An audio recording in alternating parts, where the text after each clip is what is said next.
Everybody, welcome back to the channel. It's been about a month since our last video. I know that's been a long time. However, it's been a lot of work being done to the Armada. So let's take a look and let me walk through what's been done. All right.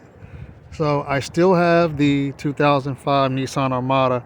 And since our last video, I had several things done that needed to be done for inspection purposes along just for the everyday driving. So obviously, I had the tires and so forth done. The tires are in really good shape.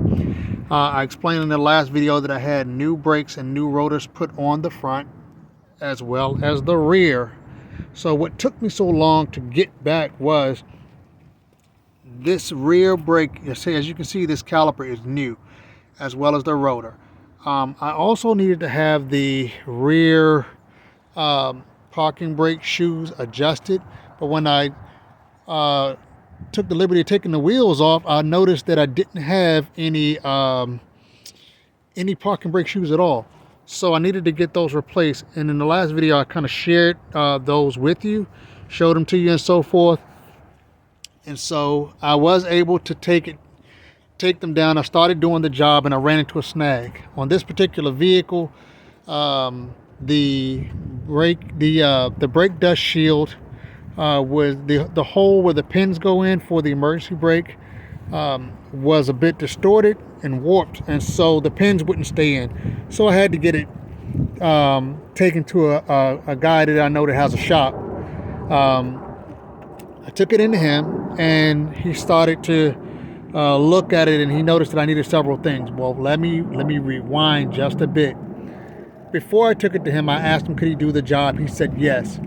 I took it over to him, and I always say this: rushing makes mistakes. Well, I was in a rush to get him the vehicle because I knew he has a busy schedule.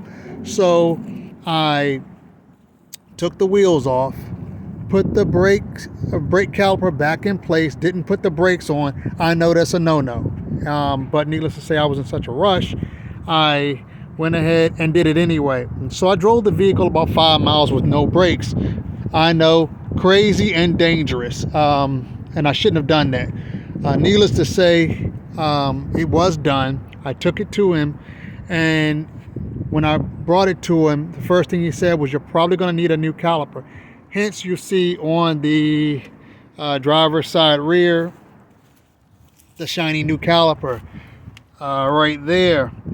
So the caliper needed to be replaced. So he did the caliper, and in doing so, he said, "Okay, fine. Next, I'm going to go ahead and take off the heat shield. Not the heat shield, the dust plate." But by doing that, he was trying to get that done, and when he tried to do it, he noticed that it was a bit stuck. Here's the passenger side. As you see, new rotor. Anyway, back to the explanation. So he noticed that the heat shield, when you take off that dust plate or that brake dust plate, when you do that, you have to take the bolts out for the hub assembly in order to get it out. And so by doing so, it created another problem, another headache. He had to try to get the hub assembly loose. The hub assembly didn't come free very easy, and so what ended up happening was he needed to break that loose. When he was doing that, he had to push the axle out. So he took the rear axle loose. According to Nissan specs, you really want to do it by taking the rear axle shaft loose, the half shaft on that particular side that you're working on. He did that, and he couldn't get the axle shaft to come out. So trying to get it free from the hub assembly, so he banged and banged and banged. Long story short, he banged until it actually came loose, which was great, but he mushroomed the head on the axle. So now I needed a rear axle shaft assembly, a new hub assembly, as well as the new caliper, because I am I don't know, what do you want to call it? You want to call it my act of stupidity. I messed up the caliper. So the caliper was now ruined. The hub assembly was ruined, as well as the axle. ruined. So the car has been in the shop for the last month. And keep in mind, I still needed to get the exhaust work done. So I ordered and let me tell you guys this, I'm not going to call any names of the part supplier, but what I will say is that I ordered the hub assembly, not the hub assembly, I ordered the axle shaft assembly online around November the 12th. Actually, I take that back. I ordered around November the 3rd, about a month or so ago when our last video, around the 3rd. It came in on the 12th. They sent me the wrong axle shaft assembly. They sent me the front instead of the rear. I had to replace the order. And when I replaced the order, the new assembly didn't come. I was able to get a refund. So I got the refund back. But when I ordered the new assembly, it never came in. So that was around the 12th when the wrong part came in. On the 13th, I ordered the new one. The new one that I ordered was, again, on order from the 13th forward. After Thanksgiving, I still hadn't received the part. I called to the part supplier. They said that they would put in a service ticket. It would take a couple more days. After that, I called back when I hadn't heard back from them or received any correspondence. I reached back out to the supplier. They said that they had to run the service request up to senior management because this was something that was completely out of their hands. And so they put in another service ticket. I checked my email. I received correspondence finally. It said that my request was complete and now closed. So needless to say, after Thanksgiving, we're rolling into December. I do not have the axle shaft assembly. I have everything else but the axle shaft assembly.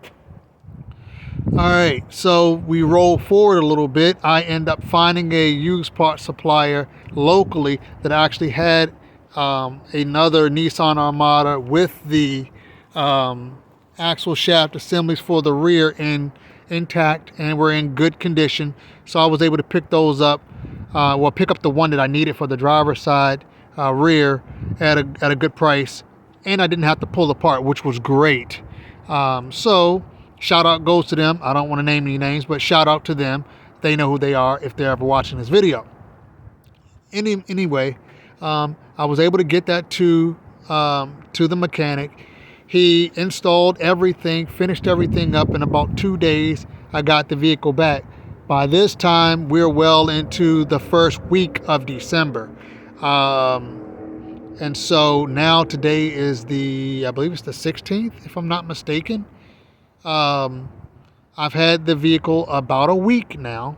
So once I got it back from the shop, the first shop, I called the other shop where I needed to get the exhaust work done.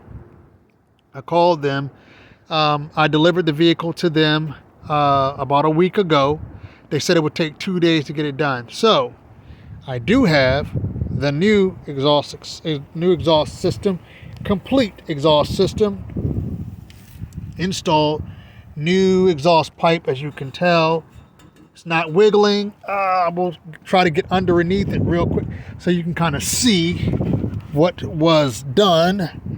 As you can see, brand new exhaust pipe header all the way through to the motor, all the way up, all new cats, everything, both sides, complete exhaust system, completely done. So it took them 2 days, and then I ended up getting the vehicle back. And so, like I said, I had the vehicle back about a week now, so I got it around somewhere 7 days ago today, so around like the 8th, today being the 8th or the 9th, and the day being the 16th. I've had it, and it's run great. Vehicle runs really good. No check engine light. Sounds very good. Everything working and operable like it should be. 228,727 miles on it. 361 miles since I've got it back. I've driven it 361 miles. Very quiet. I'm very happy about that. So today I took it to the junkyard. I'm still doing little odds and ends things here. I took it to the junkyard today to go pick up a few pieces that I knew that I was going to need. Remember earlier when I got the vehicle, I pointed out these vent clips here, the rear here, as well as the front. I've changed these out. I changed them today. They're really simple. You just take it, you spin it counterclockwise. Let me show you. You take it and you grab it and you spin it counterclockwise, and then this comes down. I did the same thing for the rear. And this is the back seat. There's still some things in it, no exhaust system and stuff, just some matting and so forth. In that bag is a radio that I got aftermarket that the missus gave me for my birthday, I believe last year, or my anniversary. I forgot. I don't know. I don't even want to quote, but the missus gave it to me. These are the broken clips. This one here, that was replaced. As you see, the other one there. I actually have a color matching hatch latch that I will be doing sometime when it gets warmer. So there will be more content coming, and the content should come faster now that I've got the vehicle squared away for the most part. So everything that needed to be done has been done. I'm still going to do an interior detail, the seats and so forth. Still, I know that they need to be cleaned and fully detailed. I really want to get a new rear cup holder here. I've replaced them with the darker one. In worst case scenario, I'll go ahead and get some vinyl paint and just paint it and go with it the way that it is. But yes, I was able to replace those vent clips. I got those done today. But other than that, all of the major work that needed to be done is done. And now we're on to some of the smaller things, such as, again, that hatch latch there where those screws are. I'll be looking forward to replacing that, as well as the inside the hatch release. There is a line for this hatch glass that will be, I'll go ahead and reconnect that and so forth. And then I'll be doing, some exterior detail. I'll try to do what I can do to preserve the paint that's left, whatever paint is left out of this. I'm going to try to wet sand it, and then wet sand it and wax it, and whatever the case may be, to see if I can preserve that paint there, what's left of it, as well as the roof. I don't know how much I will be able to do with the roof to preserve what I can, but I will do what I can. At the very least, or the worst, I would say, I'll be sanding it down, priming it out, and then what I'll probably end up doing is matte blacking it, the hood and the roof, and then I'll be polishing, and then waxing, compounding and polishing the rest of the vehicle. And the small dent that's in the side of this passenger door here, I'll see what I can do to do a pull on that to pull the dent out of there. So that's all that I have for this video. I know it's a bit short, but again, I wanted to provide everybody with an update since the last time we spoke. Let you know that I did mean what I said. This is a keeper, and I've invested quite a bit of money at this point. And so the good thing is, all I can tell you is this: sometimes a little elbow grease and a little investment goes a long way. Being that this came from a one owner, and they just couldn't do some of the scheduled maintenance and things that needed to be done on this vehicle, and I've done it and I've got it complete. So what I will tell you is this: a little investment can go a long way. Putting a few thousand from a purchase perspective, if you bought a vehicle of this nature and you spend $2,000-$3,000, or any other SUV full size, sometimes you can spend up to $10,000-$12,000 for one if you have the cash and you're able to do so. and it works out for you, great. If you can't afford to put in a little sweat equity and so forth, and you have to pick up a car note, then you just have to be mindful that you're responsible for the note as well as the maintenance. In this case, I don't have a note. This vehicle is fully paid for. And so things that need to be done, little odds and ends with the seating, stitching, seating repair, stitch jobs, fixing some dents, little small dents and things of that nature, a few rust spots. Those are all more so cosmetic, but mechanically the vehicle runs sound. Four-wheel drive works great. The heat works great. AC works great.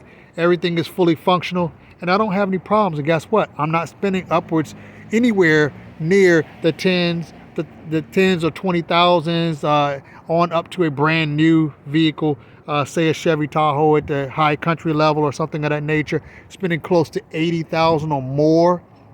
If you were getting an Escalade or something of that nature, if that's your level of affordability, your taste, then you're looking at, for a brand new one up into the hundreds, 100 or so, at least 85 to 100. And when you're breaking that down, because most people don't have that kind of money that they can afford a $100,000 truck, then you're looking at, even if you're financing it, you're looking at a $1,200, $1,300 car note a month. That's a small condo. And so my eyes have been open a long time to purchasing something a little more outright, something that is just going to do the same thing. At the end of the day, I'm going to be able to get in my vehicle, drive it the same distance that you're driving it to the same location, and the insurance will be cheaper for me. I won't have a car note, so the overall monthly expenses on the vehicle are far cheaper for me than they are for some people that actually take the time to go out and spend a lot of money on a vehicle. Am I saying that you shouldn't buy something nice, a little more high end, a little more extravagant, or you work hard, you deserve it? No, I'm not saying that. But what I am saying is, when it comes down to it, we all have to make some decisions on what's best for us. And if you can't put in a little sweat equity and a little maintenance yourself, or if you want to pick up something secondhand that's reliable, that you can get out and pay somebody a few bucks after buying the parts yourself and doing your research and so forth, if you can afford to do that and it works better for you, then great. And if not, and taking a car note is the route for you, then that's the route for you. For me, this is the route for me. I don't see the need for picking up something that I'm going to have a heavy car note on, an extra expense, if you will. I don't really feel the need for that. But again, that's a whole nother topic for a whole nother time. The whole point of this video was to let you all know that this Armada is, the project is still running, and it's running well. I will be doing some additional things, like I said, to kind of tighten some things up. I'll be going ahead, looking at polishing the headlights and things of that nature, doing the cosmetic things now that the major maintenance has been done. All right, well, look, everybody, thanks again for tuning in. Thanks again for following me, and feel free to share, to like, share, and subscribe to this video if you like content like this or want to see more content like this in the very near future. All right, again, hey, thank you guys. Happy holidays to you, and we'll be talking soon. Bye-bye.